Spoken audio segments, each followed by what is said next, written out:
चुनावी राज्य बिहार की आज सबसे पहले बात करेंगे, जहां पर सरकार की सेहत दुरुस्त है, लेकिन सीएम नीतीश कुमार की सेहत का मुद्दा सुर्खियों में है। तेजस्वी यादव के आरोपों के बाद अब कांग्रेस ने भी इस मुद्दे को लपक लिया है। कांग्रेस नेता पवन खेड़ा ने ये कहा कि सीएम नीतीश बीमार हैं और उनसे अब बिहार संभल नहीं रहा है।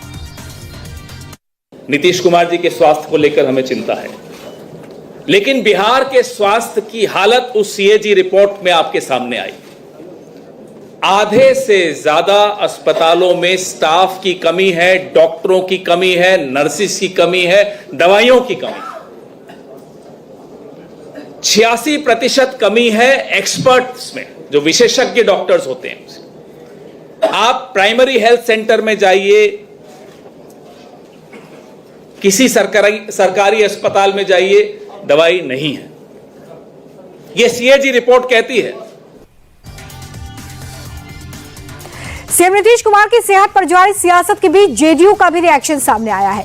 केसी त्यागी ने कहा कि चुनाव नजदीक है, लिहाजा विपक्षी दल सीएम की सेहत के नाम पर राजनीति कर रहे हैं। इससे साफ होता है कि उनके पास लड़ाई के नाम पर कोई और मुद्दा ही नहीं है। जहां तक सीएम नीतीश का सवाल है, तो वो एनडीए में है और रहेंगे।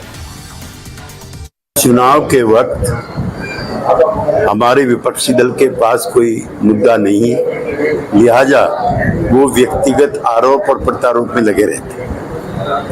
हम इकट्ठे होकर के एनडीए के बैनर के नीचे चुनाव लड़ेंगे। चुनाव के बाद नीतीश कुमार ही वहां के मुख्यमंत्री होंगे, ये सर्वविदित है और सर्वमान्य है।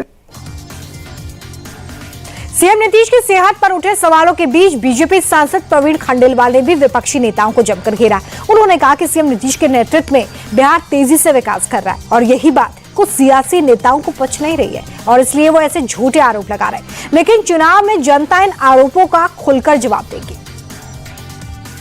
एनडीए की सरकार मुख्यमंत्री श्री नीतीश कुमार के नेतृत्व में चल रही है और तेजस्वी यादव इसलिए घबरा रहे हैं क्योंकि बिहार में एनडीए की सरकार लोगों का काम कर रही है, बिहार में बड़ा विकास हुआ है और अब उससे घबरा करके तेजस्वी यादव उस नैरेटिव को तोड़ना चाहते हैं जो जनता के दिलों में बस गया है।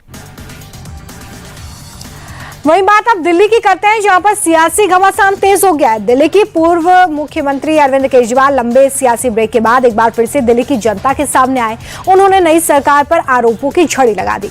उन्होंने कहा कि रेखा सरकार ने जनता से जो वादे किए थे उसे पूरा नहीं किया, लेकिन शहीदों की तस्वीर को कार्यालय से रिप्लेस करके ये जरूर साबित कर दिया कि बीजेपी के दिल में शहीदों के लिए कितनी नफरत है। दिल्ली में सरकार बनने के बाद सबसे पहला काम नई सरकार ने क्या किया? उन दोनों की तस्वीरें हटाने का काम किया। जैसे सबसे बड़ा काम यही था। हम लोग तो सोच रहे थे सरकार बनने के 24 घंटे में वो कहेंगे कि 2500 रुपए का ऐलान करेंगे, सिलेंडर देंगे, कुछ कर। उन्होंने केवल सबसे पहला काम 48 घंटे के अंदर, 2 दिन के अंदर ये किया, बाबा साहब अम्बेडकर की और शहीद आजम भगत सिंह की तस्वीर हटा दी उन्होंने। मेरे को तो बहुत तकलीफ हुई, मुझे तो बहुत तकलीफ हुई। उनकी जगह उन्होंने अपने नेताओं की तस्वीर लगा दी। मैं आपसे पूछना चाहता हूं कि क्या शहीद आजम भगत सिंह और बाबा साहब अम्बेडकर से बड़ा इस देश के अंदर कोई बलिदानी हो सकता है, बलिदान देने वाला हो सकता है? वहीं आप विधायक गोपाल राय ने दिल्ली हाईकोर्ट के जज यशवंत सिन्हा केस को लेकर केंद्र सरकार पर अटैक किया। दरअसल जज यशवंत वर्मा के घर में लगी आग के बाद मिले नोटों के ढेर से कई सवाल खड़े हुए। अब गोपाल राय का कहना है कि बीजेपी की केंद्र सरकार ने न्यायपालिका को भी भ्रष्टाचार के अंदर लिपट दिया है और ये पूरा मामला महज एक नमूना है कि किस तरीके से भ्रष्ट हो चुका है।